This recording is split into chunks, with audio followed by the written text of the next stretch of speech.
मैं सभी भाइयों को जय श्री राम।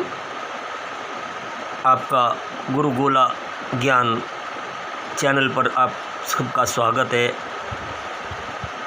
आपने इतना प्यार और लाइक किया है कि अपने इस गुरु के ज्ञान को सभी में शेयर करना चाहता हूँ।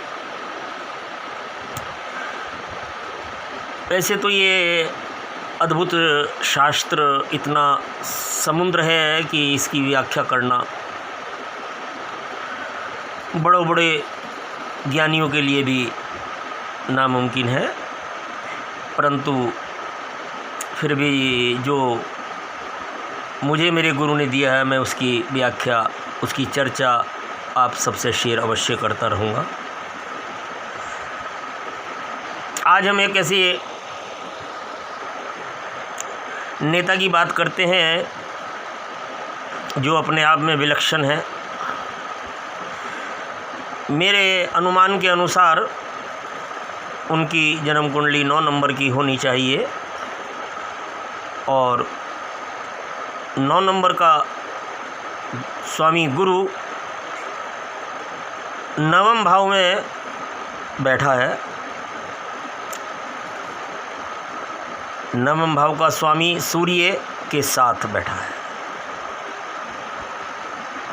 बुध जो कि 10वें भाव का स्वामी है, शुक्र जो धन लाभ का लाभेश है, लाभेश भाव का स्वामी है, और लग्नेश गुरु, यानी गुरु शुक्र बुध और सूर्य स्वग्रही सूर्य के साथ 9वें भाव में चारों विराजमान हैं।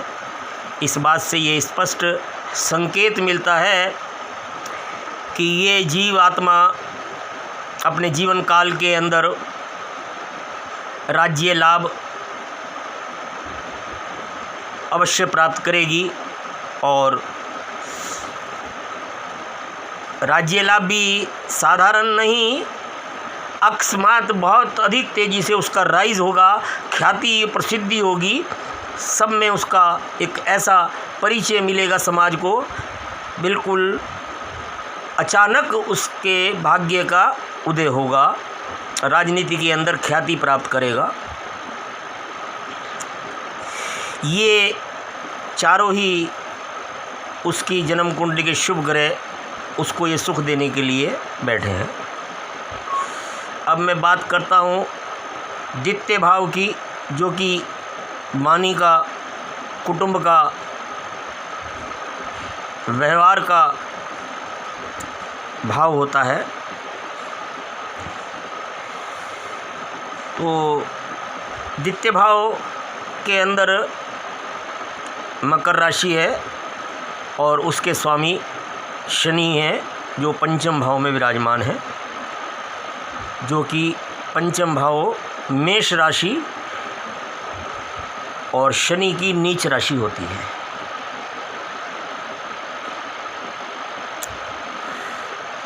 शनि की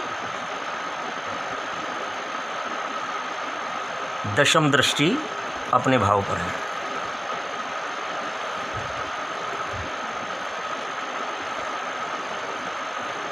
वक्रीय है।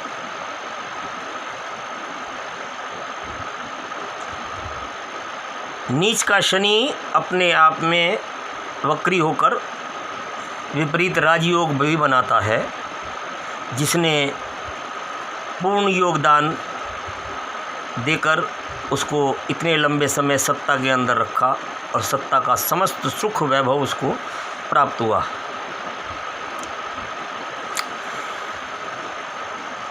ये 5वां भाव जो है वो मेष राशि है, शनि की नीच राशि है, परंतु इसका स्वामी 8वें भाव में विराजमान है मंगल, और वो मंगल अपनी नीच राशि में बैठा है। अब शनि और मंगल दोनों ही पाप ग्रह हैं और दोनों ही अपनी नीच राशि में बैठे हैं। अब देखा जाए तो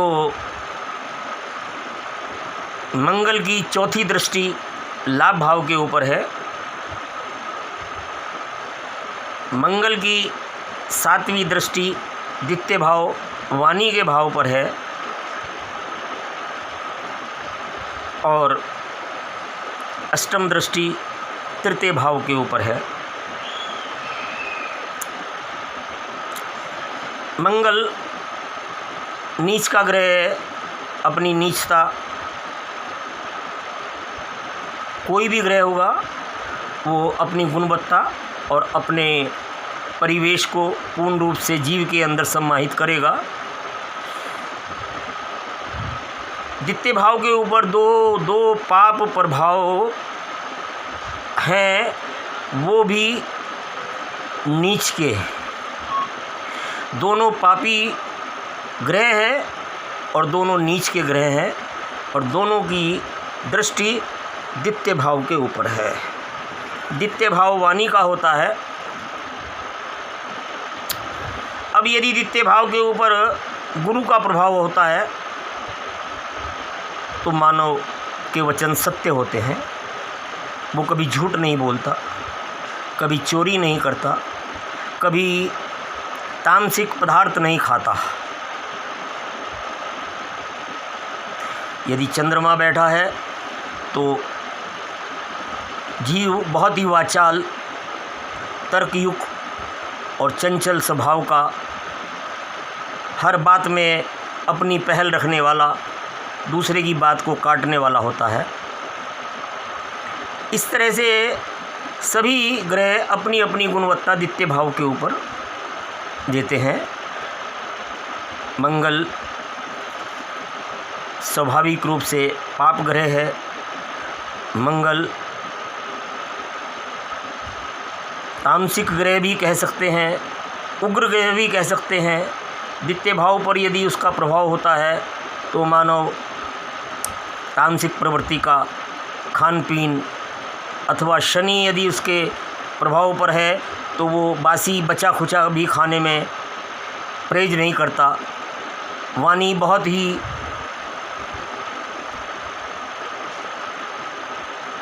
पर्दे में रखकर हर बात को राजदार बना देती है।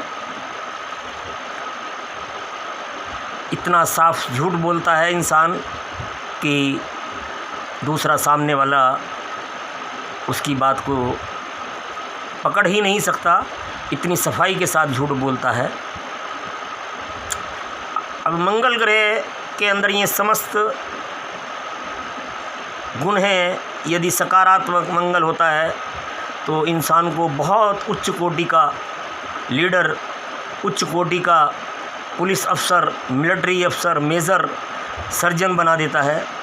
और यदि ये निम्न या नीच का होता है तो इंसान को चौकीदार, सिपाही, हलवाई, नाई, इस तरह का उसको रोज़गार दे देता है। और यदि वाणी के ऊपर उसका प्रभाव है तो वाणी बहुत ही सफ़ेद झूठ बोलने वाली और कभी कभी कर्कशता भी उसके अंदर आ जाती है। यदि शनि का प्रभाव नहीं होता तो वाणी के अंदर एक मिसाइल भी आ जाती। शनि के प्रभाव होने के कारण वो संतोषजनक रूप से झूठ को इस रूप में प्रस्तुत करता है शांति के साथ कि सामने वाला उस बात को मान लेता है। ये मंगल की कैपिटल के बारे में यदि आपसे लंबी बात करूँ तो बहुत लंबी हो जाएगी। अब मंगल की चौथी दृष्टि लाभ भाव के ऊपर है। लाभ भाव मंगल और धन अर्जित करने का माध्यम अथवा धन जोड़ने का माध्यम, पाप प्रभाव से, पाप रास्ते से, पाप कमाई से और मंगल तामसिक वस्तु से। जिनका नकारात्मक मंगल होता है, राहु होता है, तो वो तामसिक भोज, शराब, मीट वगैरह सभी कुछ ले लेते हैं। तो मंगल का ये खेल है जो आज उस नेता के जीवन में उतर रहा है। जब तक ग्रहों की चाल बढ़िया थी, सब कुछ बढ़िया, मौज मस्ती, आनंद, सुख, समृद्धि सभी कुछ रहा, परंतु जैसे ही न्यायप्रिय शनि की महादशा और अंतर्दशा ने प्रवेश किया, चारों तरफ दुख के काले बादल मंडराने लगे।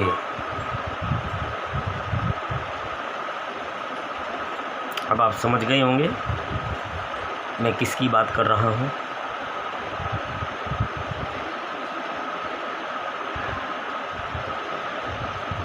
ये है सितारों का इशारा। बहुत थोड़े शब्दों में छोटी बात कर कर मैंने आपको इस जन्म कुंडली का चरित्र बताया और इस नेता का, इस जीव का नाम आप बताएंगे। जय श्री राम।